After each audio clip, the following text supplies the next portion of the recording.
Hi all.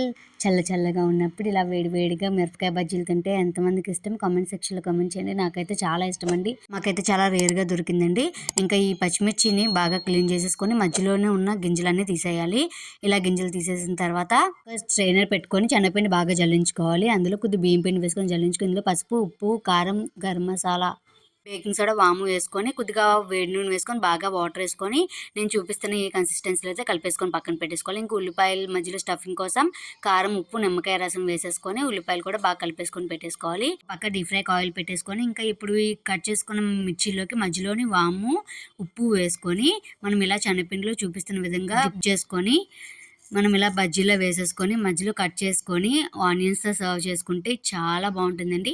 ఖచ్చితంగా ఇలా try చేయండి. మేమైతే చాలా బాగా ఎంజాయ్ చేసాము. అండ్ నా వీడియోస్ కానీ మీకు నచ్చినట్టయితే లైక్ చేయండి, షేర్ చేయండి, సబ్స్క్రైబ్ చేసుకున్న ఛానల్ని. Thank you for watching.